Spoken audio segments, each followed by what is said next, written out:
अस्सलाम वालेकुम, कैसे हैं आप सब। तो आज हम बात करने जा रहे हैं एक्सरसाइज 8C के क्वेश्चन नंबर 1 की। मेरे पास ये बुक 2 है जिसको हम D2 भी बोलते हैं और उसका चैप्टर नंबर 8 चल रहा है जिसका नाम है कॉन्ग्रुएंस एंड सिमिलैरिटी।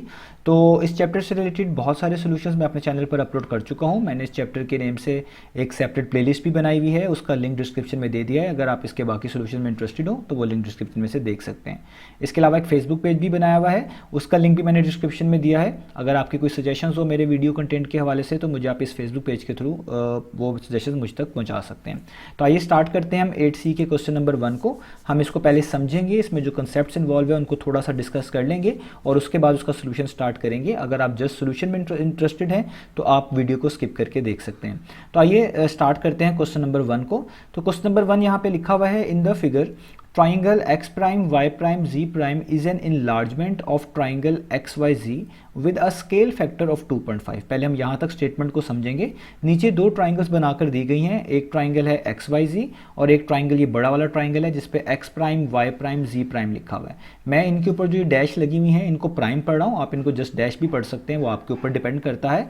तो क्वेश्चन के अंदर कहा गया है कि ये वाली जो ट्राइंगल है, ये जो छोटी वाली ट्राइंगल है, इसको इनलार्ज किया जाए, यानी इस पर इनलार्जमेंट अप्लाई की गई है तो वो ये वाली ट्राइंगल बन गई है जिसका नाम x prime y prime z prime कहा गया है। इनलार्जमेंट क्या होता है? इनलार्जमेंट बेसिकली बोलते हैं किसी शेप को बढ़ाना, उसका एक तरह का रीसाइज करना उसको।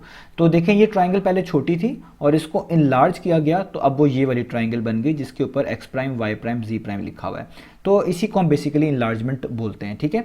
और यहाँ पे इनलार्जमेंट के बाद उसका स्केल फैक्टर भी बताया गया है। स्केल फैक्टर अगर मैं रफली आपको समझाना चाहूँ, स्केल फैक्टर का मतलब होता है वो वैल्यू जो हमें ये बता रही होती है कि हमारी जो पिक्चर है वो कितनी बड़ी या छोटी होने वाली है।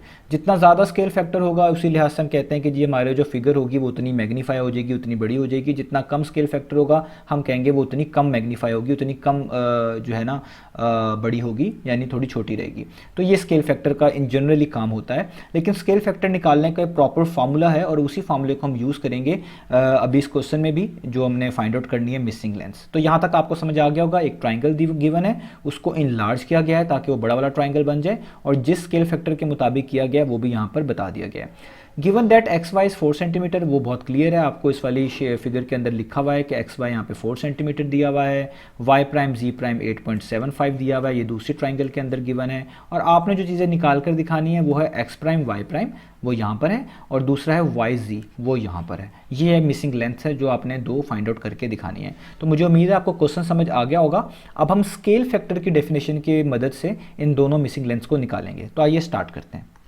तो मैंने आप लोगों की आसानी के लिए यहाँ पे क्वेश्चन भी लिख दिया है और एक पिक्चर भी यहाँ पे फिगर्स भी ड्रॉ कर दिए ताकि हम चीज़ों को अच्छे से समझ पाएँ। तो देखें हमने यहाँ पे स्केल फैक्टर की डेफिनेशन की मदद से जो मिसिंग लेंथ है वो निकालनी है। लेकिन स्केल फैक्टर को इस्तेमाल करने से पहले हमें एक बेसिक कंसेप्ट पता होना चाहिए सिमिलैरिटी का, जो कि हमने इस चैप्टर के अंदर पढ़ा है कि दो शेप सिमिलर कब होती हैं। दो शेप सिमिलर तब होती हैं जब वो शेप में सेम हो लेकिन साइज़ में डिफरेंट हो। आप देखें ये दोनों ट्राइंगल्स हैं तो ट्राइंगल्स ही, यानी शेप तो सेम है लेकिन साइज़ में डिफरेंट है, इन्हीं को हम सिमिलैरिटी बोलते हैं। तो पहले तो हम ये यहाँ पे लिखेंगे कि ये दोनों ट्राइंगल्स सिमिलर हैं और सिमिलर होने के बाद इन पे इनलार्जमेंट भी अप्लाई की गई है। इसका मतलब है ये अंडर इनलार्जमेंट सिमिलर है, यानी अगर इस ट्राइंगल पे इनलार्जमेंट भी अप्लाई कर दी गई है तो भी ये सिमिलर ही शेप के अंदर रहे हैं, कोई डिफरेंट शेप नहीं बन गई। तो हम पहले यहाँ पे ये चीज़ लिख लेंगे कि हम लिखेंगे कि जो आपके पास है ट्राइंगल एक्स वाई जी, यानी पहला वाला ट्राइंगल, एंड दूसरा वाला ट्राइंगल है X prime Y prime G prime are similar. वो क्या है? वो सिमिलर हैं, ठीक है, वो सिमिलर हैं। क्यों? कब सिमिलर है? अंडर इनलार्जमेंट, यानी अगर उन पे हम इनलार्जमेंट भी अप्लाई कर दें, जो कि कर दी गई है ऊपर, तो भी वो सिमिलर ही आ रहे हैं, अंडर इनलार्जमेंट। ये चीज़ लिखना ज़रूरी है ताकि हम ये भी सिमिलैरिटी के कंसेप्ट को भी साथ साथ लेके चलें। अब आपको पता है सिमिलैरिटी के कंसेप्ट के अंदर हम कॉरस्पॉन्डेंस बनाते थे, हम कॉरस्पॉन्डिंग रेशियोज बनाते थे। यानी अगर मैं यहाँ से कोई एक साइड पिक करता था तो उसी तरह की साइड दूसरे ट्राइंगल से भी पिक करता था और इसी तरीके से इनकी जो रेशियो होती थी वो एक जैसी आती थी, वो इक्वल आती थी, तभी हम कहते थे कि ये जो दो फिगर्स हैं ये क्या हैं? सिमिलर हैं। तो अब जो यहाँ पे स्केल फैक्टर लिखा हुआ है हमारे पास, हमने इसकी डेफिनेशन यूज़ करनी है। स्केल फैक्टर क्या होता है? स्केल फैक्टर ये होता है कि जब भी आपके पास दो फिगर गिवन हो, तो जो नई फिगर है जिसको इनलार्जमेंट के बाद जो आपके पास आई है, जैसे यहाँ पे ये x prime Y prime G prime आई है, इसमें आप कोई भी लेंथ ले लें। फॉर एग्जाम्पल मुझे एक्स प्राइम वाई प्राइम निकालना है, अगर मैं ये वाली लेंथ ले लूँ तो इसकी जो भी लेंथ होगी इसको डिवाइड करना पड़ेगा इसकी कॉरस्पॉन्डिंग साइड से। अब एक्स प्राइम वाई प्राइम की कॉरस्पॉन्डिंग साइड क्या है, वो पहले वाले ट्राइंगल में देखनी पड़ती है, वो है एक्स वाई, यानी यहाँ से लेकर यहाँ तक। आप वो यहाँ से भी बता सकते हैं कि अगर आप यहाँ से X prime Y prime choose कर रहे हैं जो मैंने लिखा हुआ है, तो पुरानी वाली ट्राइंगल में से भी पहली दो ही लेटर्स यूज़ कर लें, वो है एक्स वाई। तो अगर आप नई वाली लेंथ को ओरिजिनल लेंथ के ऊपर जो पुरानी वाली लेंथ थी उस पर डिवाइड कर दें, तो जो आंसर आता है उसको हम स्केल फैक्टर बोलते हैं। यानी अगर मुझे यहाँ पे एक्स प्राइम वाई प्राइम निकाल कर दिखाना है, तो मैं स्केल फैक्टर की डेफिनेशन के मुताबिक लिख सकता हूँ कि अगर मैं एक्स प्राइम वाई प्राइम को इसकी ओरिजिनल लेंथ से, जिसको हम इसकी कॉरस्पॉन्डिंग लेंथ भी बोलेंगे, जो कि पुराने ट्राइंगल में होगी यानी एक्स वाई, इससे डिवाइड कर दूं, तो इसका आंसर हमेशा स्केल फैक्टर के इक्वल आता है, जिसको हम लिखते हैं के से, यानी के का मतलब होता है स्केल फैक्टर।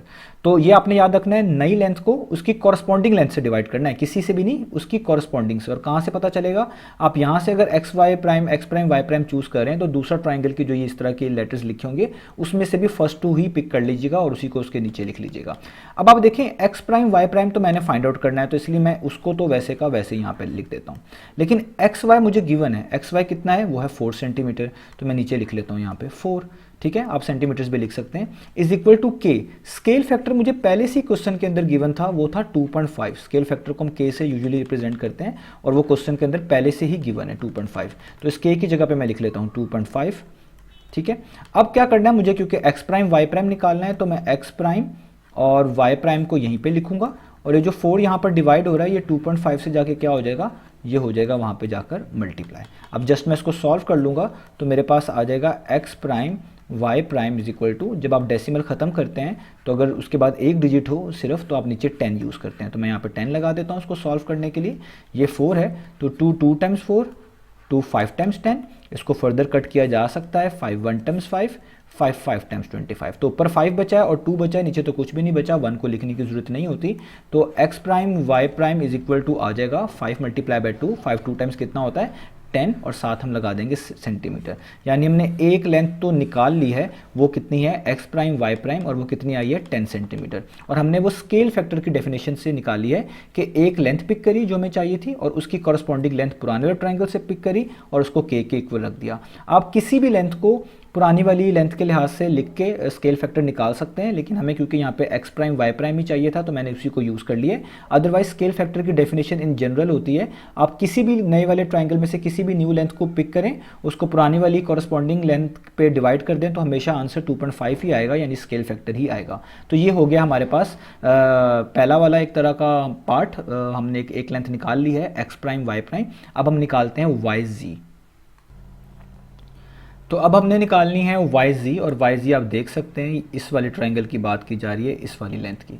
तो आपने फिर दोबारा स्केल फैक्टर की डेफिनेशन यूज़ करनी है। तो देखें वाई जी अगर लिखा हुआ है, मैं यहाँ से लिख लेता हूँ वाई जी, देखें ये नीचे भी लिखा हुआ है वाई जी, तो इसकी कॉरस्पॉन्डिंग लेंथ क्या बनती है, तो अगर यहाँ से लास्ट 2 लेटर्स पिक किए हैं, तो आप यहाँ से भी लास्ट 2 लेटर्स पिक कर लें, तो वो है वाई प्राइम जी प्राइम, यानी ये जो हमें पहले से ही गिवन है लेंथ, ये इसकी कॉरस्पॉन्डिंग बनती है, ये एक दूसरे की कॉरस्पॉन्डिंग है। तो दोबारा से स्केल फैक्टर की डेफिनेशन लगाएंगे, वो क्या था कि न्यू लेंथ को डिवाइड करते हैं उसकी कॉरस्पॉन्डिंग लेंथ से। तो न्यू लेंथ कौन सी है, वो है वाई प्राइम जी प्राइम, जो कि इनलार्जमेंट के बाद आई है। तो हम वाई प्राइम जी प्राइम को डिवाइड करेंगे वाई जी से, यानी जो उसकी ओरिजिनल लेंथ थी, तो वो हमारे पास यहाँ पे आ जाएगा वाई जी, और वो किसके इक्वल आना चाहिए, के। और के कितना है वो हमें गिवन है, स्केल फैक्टर बोलते हैं के को, वो है 2.5। ठीक है, अब हम इसमें वैल्यूज पुट करा देंगे, तो वाई प्राइम जी प्राइम जो है हमारे पास है 8.75 डिवाइडेड बाय, यहाँ पे आ जाएगा वाई जी, और के की जगह पे क्या आ जाएगा 2.5, तो मैंने के की जगह पे उसकी वैल्यू पुट कर दी। अब हमने यहाँ पे 2.5 के नीचे कुछ भी नहीं लिखा हुआ, आप इसकी जगह पे लिख लें 1। तो अब आप इनको जस्ट क्रॉस मल्टीप्लाई करवा दें, तो ये 1 जो यहाँ पे डिवाइड हो रहा है, ये मल्टीप्लाई हो जाएगा किसके साथ, 8.75 के साथ, और ये जो वाई जी यहाँ पर डिवाइड हो रहा है लेफ्ट साइड पे, ये इक्वेशन के दूसरी तरफ मूव करेंगे तो 2.5 से जाके मल्टीप्लाई हो जाएगा, यानी वाई जी यहाँ पे डिवाइड हो रहा था, तो 2.5 से ये क्या हो गया, इधर आके मल्टीप्लाई हो गया। अब 8.75 को 1 से मल्टीप्लाई करेंगे तो आपके पास पास 8.75 ही आएगा। और यहाँ पे जो ये 2.5 लिखा हुआ है ये भी आपको वहाँ जाकर डिवाइड करना पड़ेगा। तो पहले मैं भी इसको इस स्टेप में यहाँ पे वैसे ही लिख लेता हूँ, यानी 2.5 मल्टीप्लाई बाय YZ। और मैं इसको थोड़ा सॉल्व कर लेता हूँ। यहाँ पे डेसिमल लगा हुआ है, डेसिमल के बाद 2 डिजिट्स हैं, तो आपको पता है कि जब डेसिमल के बाद 2 डिजिट्स हों तो हम नीचे क्या प्लेस करते हैं, हम नीचे प्लेस करते हैं 100, ठीक है। और ये जो मल्टीप्लाई हो रहा है 2.5, ये यहाँ के क्या हो जाएगा डिवाइड। तो देखिए मैं इसको इस तरीके से लिख रहा हूँ। आप एक लाइन यूज़ करके फर्दर 2.5 को नीचे भी लिख सकते हैं, वो भी मेथड आपका ठीक है। तो यहाँ पे 2.5 मल्टीप्लाई और था, यहाँ ला के डिवाइड कर दिया। अब मैं इसको थोड़ा फर्दर सॉल्व कर लेता हूँ। ये है 875 डिवाइडेड बाई 100, और यहाँ पे डिवाइड है तो इधर 2.5 के नीचे कुछ नहीं लिखा हुआ, मैं 1 यूज़ कर देता हूँ। तो जब मैं डिवाइड को मल्टीप्लाई में चेंज करूँगा तो हमारे पास क्या होगा, रेसिप्रोकल हो जाएगा। लेकिन उससे पहले मैं पहले डेसिमली को रिमूव कर लेता हूँ। तो डेसिमल रिमूव करता हूँ तो ये बन जाएगा 25, और डेसिमल के बाद एक डिजिट है तो नीचे 10 लगाना पड़ेगा। और इस 1 की कोई वैल्यू नहीं है फिलहाल, अगर आप इसको लिख लें तो भी ठीक है, ना लिखें तो भी ठीक है। तो ये इसकी सिंप्लीफिकेशन का प्रोसेस है। आप इसको डायरेक्ट भी कर सकते हैं कैलकुलेटर से, लेकिन कैलकुलेशन मैं यहाँ पे कर रहा हूँ क्योंकि स्टूडेंट्स कहते हैं कि कैलकुलेशन लाजमी किया करें। तो डिवाइड को मैं जब मल्टीप्लाई बनाऊंगा तो आपको पता है नेक्स्ट वाली फ्रैक्शन को रेसिप्रोकल कर देंगे, 10 ऊपर चला जाएगा, 25 नीचे आ जाएगा, और यहाँ पे कितना आ जाएगा YZ। अब हम इसको जस्ट सॉल्व कर लेते हैं। 10 1 टाइम्स 10 होता है, और 10 टाइम्स क्या होता है 100। अब ये जो 875 है ये और 25 भी आपस में कैंसिल आउट होते हैं।